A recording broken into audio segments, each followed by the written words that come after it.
little thing, cried Annie. Um, Smiling through her tears. I am a very little child, and am come to help and comfort you. Now tell me why you weep. Let me be your friend, replied the spirit. Are you really a little elf, like from my fairy books? Do you ride on butterflies, sleep in flower cups, and live among the clouds? Yes, all these things I do, and many other things that all you fairy books can never tell.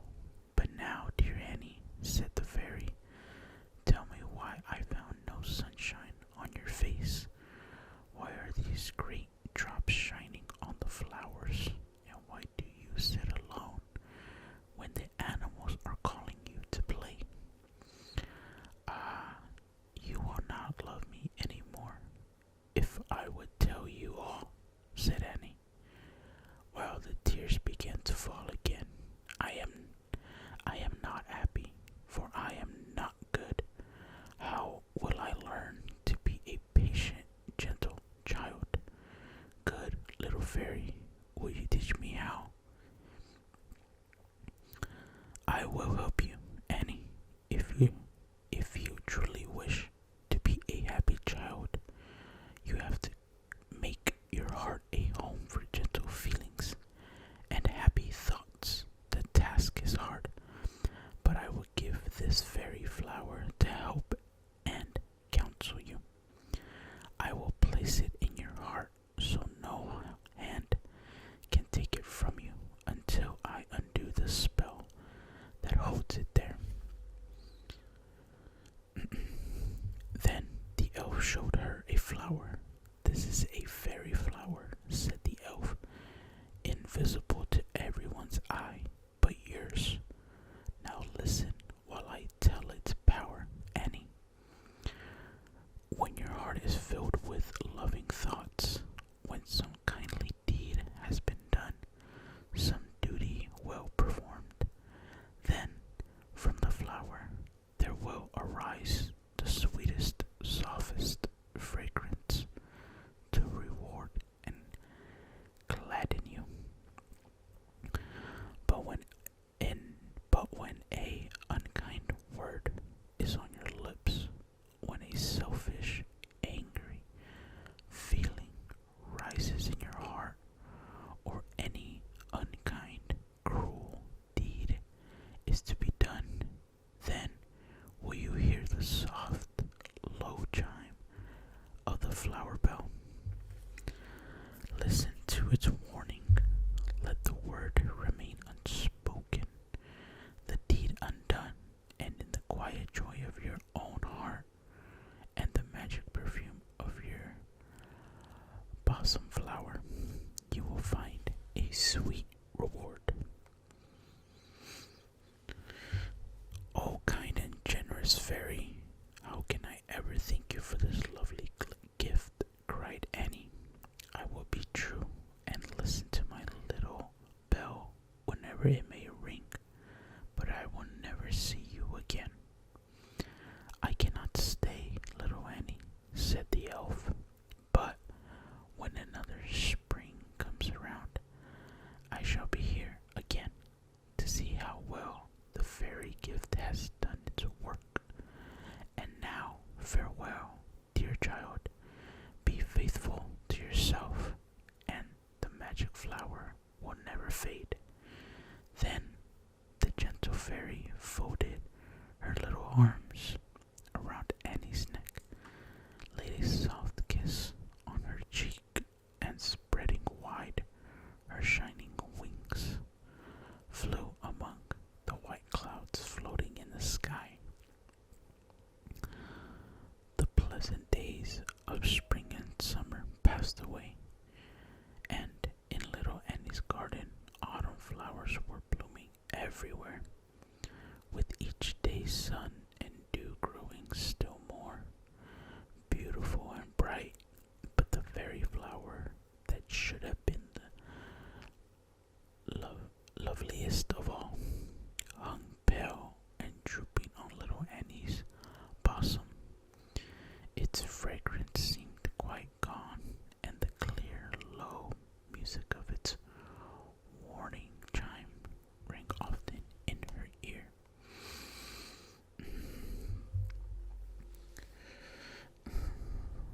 When the fairy placed it there, she had been pleased with her new gift, and for a while obeyed the fairy bell, and often tried to win some fragrance from the flower by kind and pleasant words and actions.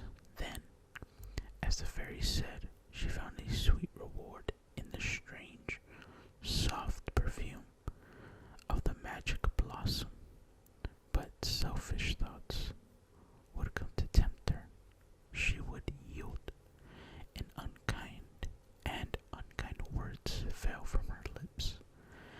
And then the flower dropped pale and scentless. The fairy bell rang mournfully, and he would forget her resolutions and be again a selfish little child. At least she tried no longer, but grew angry with the faithful flower and would have torn it from her heart. But the fairy spell held it fast, and all her angry words but made it ring louder. Then she paid no mind to the music sounding in her ear, and each day she grew more unhappy, discontented, and unkind.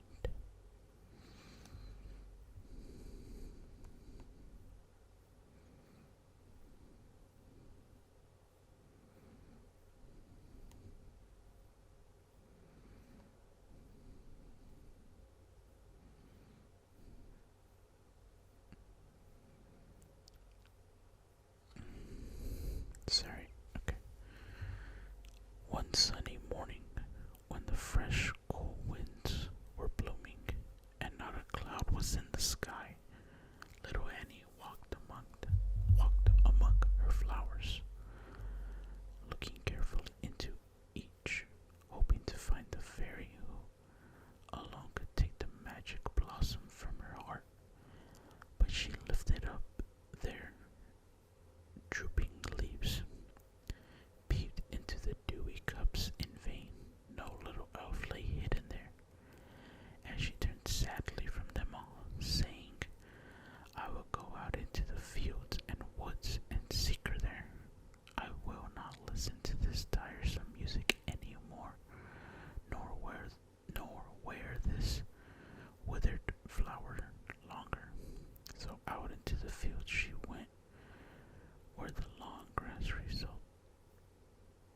rustled as she passed, and timid birds looked at her from their nest, where lovely wild flowers nodded in the wind, and opened their fragrant levels to welcome in the murmuring bees, while butterflies like winged flowers danced and glittered in the sun.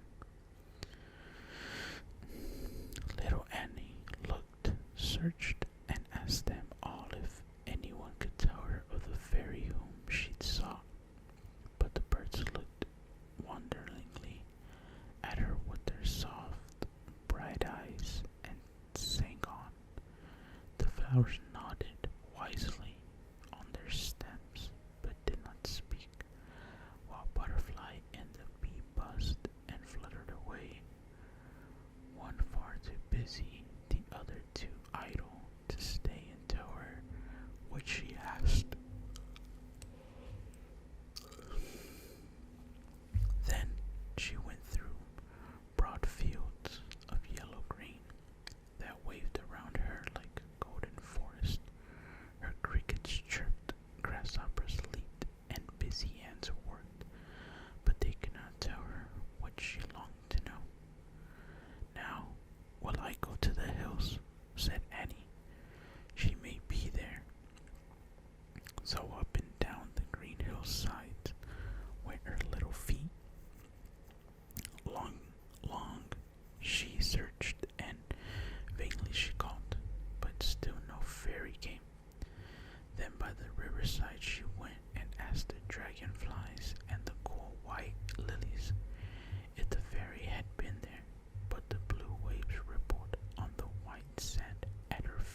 her light shone on the child, where, pillowed on the green moss, she laid asleep amid the wood flowers in the dim old forest.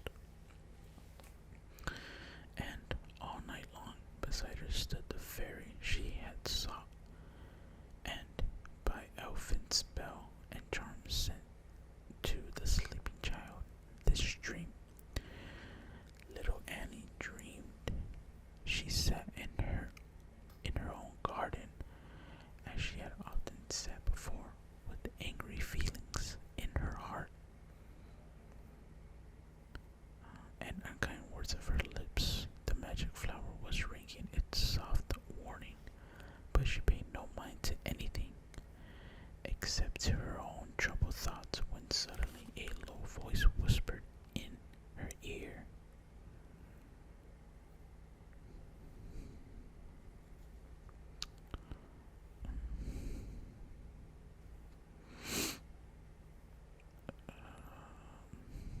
Right here, sir. Little Annie, look and see the evil things that you are cherishing. I will make them into fitting shapes. The thoughts and feelings that now dwell in your heart, and you shall see how great their power becomes, unless you banish them forever. Then Annie saw, with fear and wonder, that the angry words and uttered changed to dark.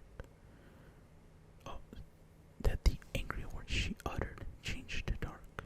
Some of the shapes had scowling faces and bright, fiery eyes. These were the spirits of anger. Others, with sullen, anxious looks, seemed gathering up all they could reach, and Annie saw that the more they gained, the less they seemed to have. And these she knew were shapes of selfishness. Spirits of pride were there, who folded their shadowy garments around them, and turned scornfully away from all the rest. These and many other little Annie saw, which had come from her own heart and taken form before her eyes.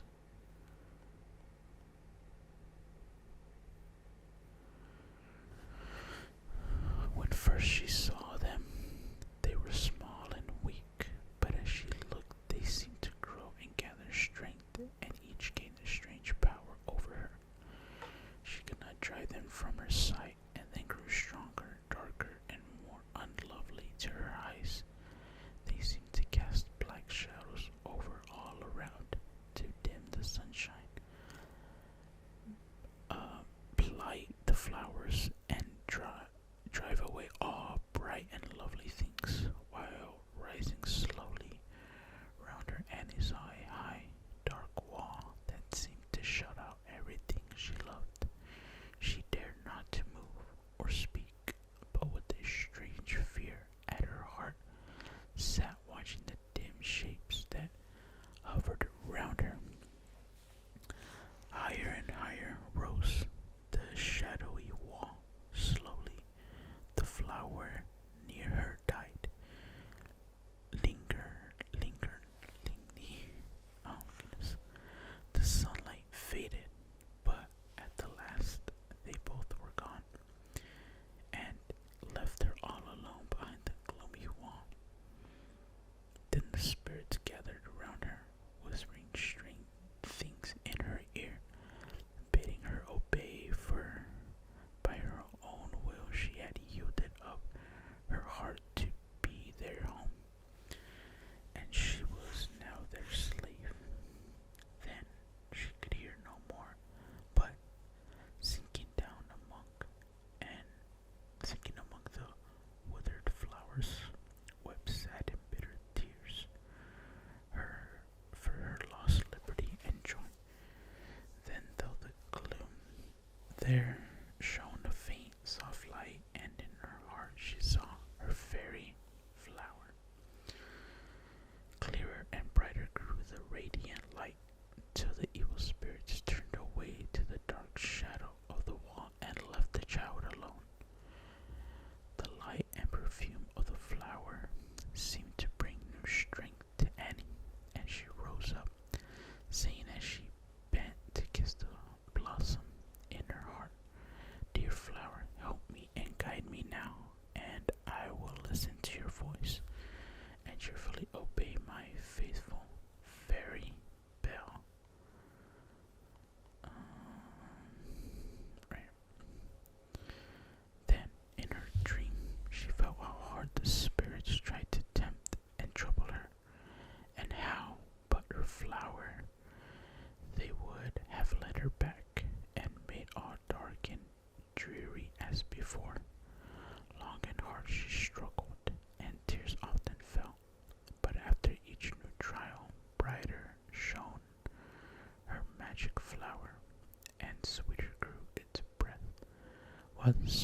She was tempted, but remembering her dream, she listened to the music of the fairy bell, and the unkind thought of feeling fled away. The smiling spirits of gentleness and love nestled in her heart, and all was bright again. So better and happier grew the child, fairier and sweeter grew the flower, till spring came smiling over the earth, and woke the flowers, set free the streams, and welcomed back the birds. Then daily did the happy child sit among her flowers, looking for the gentle elf to come out again, that she might tell her gratitude for all the magic gift had done. At last one day, as she sat singing in the sunny nook where all her various flowers bloomed, weary with gazing at the far-off sky for the little form she hoped would come, she bent to look with joyful love upon her flower. As she looked, its folded leaves spread wide apart, and rising slowly from the deep white cup appeared the smiling face of the lovely elf whose coming she had waited for so long. Dear Annie, look for me no longer. I am here in your heart, for you have learned to love my gift, and it has done its work and most faithfully and well. The fairy said as she looked into the happy child's bright face, and laid her little arms most tenderly around her neck. And now I have brought another gift from fairyland. As a reward for you, dear child, she said, when Annie had told her gratitude and love. Then she touched the child with her shining wand, and suddenly the world seemed changed to Annie, for the air was filled with strange, sweet sounds, and all around her floated lovely forms. In every flower sat little smiling elves singing as they rocked amid the leaves. On every breeze bright, airy spirits came floating by. Some fanned her cheek with their cool breath and waved her long hair to and fro, while others rang the flower bells and made a pleasant rustling among the leaves.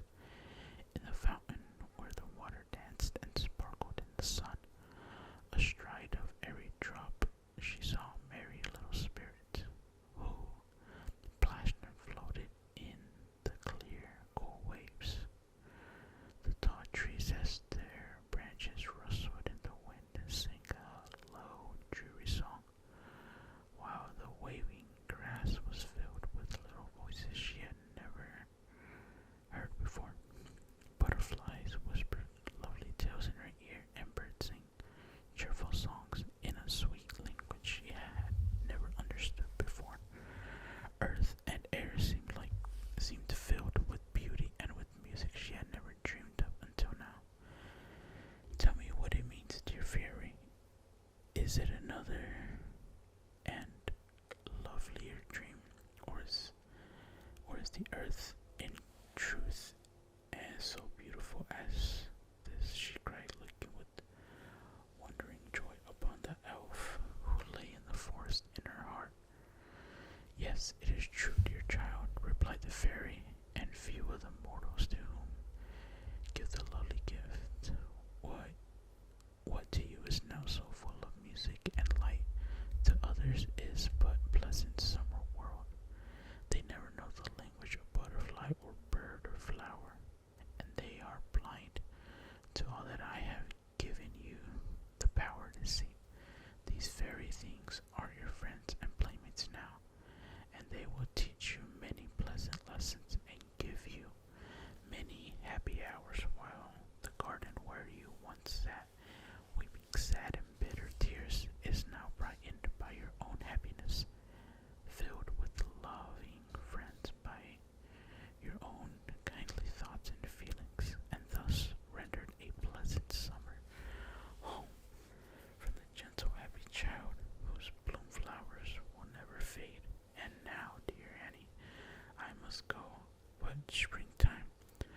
the earliest flowers. Will I come again to visit